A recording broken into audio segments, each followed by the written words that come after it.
This is the Ron and Joanna Garuti Strength and Conditioning Center at the Hale Center, the epicenter of Rutgers University football, as we welcome you to another edition of Our Football with Chris Ash. I'm Bruce Beck.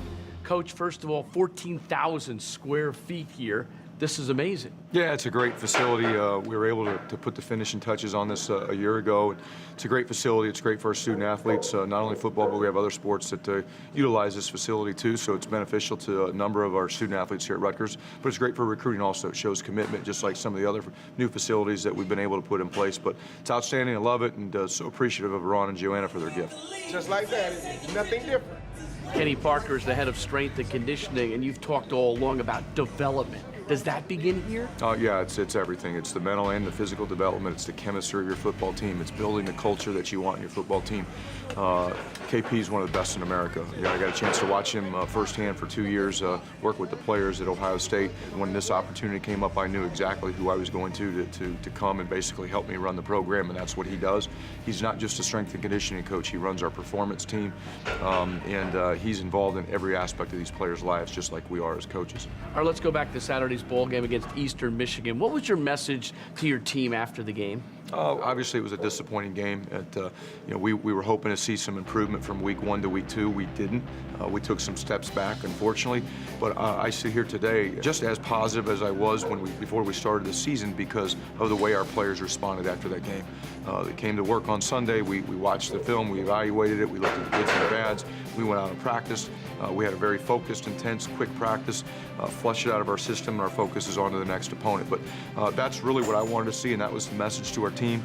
How do we respond from this? How do we move forward? How do we get back on track and get the improvements that we want and the consistency that we want in our performance each week? And unfortunately, we didn't get it done in week 2. That's my fault as a head coach. And that's the challenge, the mystery for our program right now. How do we get the same team to show up every week? The road to success is often bumpy, and it's how you deal with those bumps in the road. Do you think this team is on the right path in terms of doing that? Well, we'll find out after the next opportunity to go out and play. The character of the program is always challenged in adversity. And I think we have tremendous character. I think we have tremendous leadership. Those things, if we're going to have success and move forward and push this behind us, those things will rise up to the front of our football team. And I'm excited to see that happen. If it doesn't happen, I'm going to be concerned. But right now, I feel really good about the character and the leadership that we have and the desire to get back on track and go out and play a much better football game. I want to talk about a couple players who did excel in that game. One was Janarian Grant with 157 all-purpose yards. Do you feel like when you put the ball in his hands, something good is going to happen? There's always a chance for a big play with Janarian, whether it's on offense or whether it's on special teams. He's just got the it factor. He's got an extreme high football IQ. He loves the game. He's got tremendous quickness. He's just got a special knack to make people miss out in space. And again, anytime he gets the ball in his hands, he has an opportunity to change the game. Ball into Edwards, breaks through! Touchdown Rutgers! Gus Edwards from 23 yards out. Gus Edwards had that one big touchdown run. Was that blocking up front? Was that Edwards making something happen, or a little bit of both? No, it's a little bit of both, but the run game begins and ends with our ability to open holes for the running backs. And we did not do that the way we needed to in week 2. I thought we were much better at that in week 1.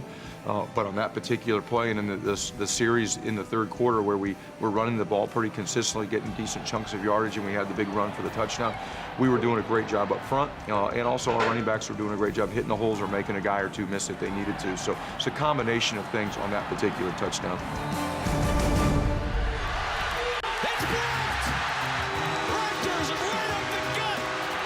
And their special teams comes up huge! Sebastian Joseph had the blocked field goal. You as a football team, this university, 48 blocks since 2009, and once again, that tradition continues here. He made a big play. The whole defense rose up to a very challenging situation. We're late in the game. We were inside the 30-yard line, had an opportunity to potentially put points on the board to tie the game and send it into overtime. We threw the pick. It's run down the sideline. We didn't know if anyone was actually going to catch the guy, but again, we get back to the relentless effort and the strain. Juwan Harris strained. He made the tackle on the 5-yard line. We went out and played defense. We stopped them. They lined up to kick the field goal. We block it. we get the ball back, we have an opportunity to go down and still finish the game on a positive note and have a chance to win it. We didn't get it done, but a huge series by our defense, a huge play by not only Sebastian, but all the guys on that left side. The push that we got their hands up. Sebastian happened to be the one that tipped it and blocked it. Unfortunately, it didn't roll the way we liked it to, so we could have scooped and scored and take it back, but you know, I love the effort. Go!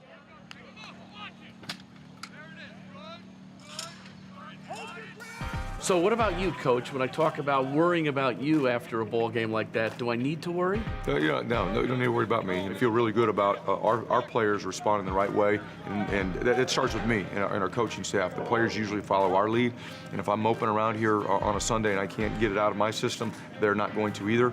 But I'm good. I'm excited about our football team, our players, and I'm really chomping at the bit to get back out there and improve after what we did last Saturday. We'll talk more with the coach about the upcoming game with Morgan State later in the program. More R Football with Chris Ash just ahead.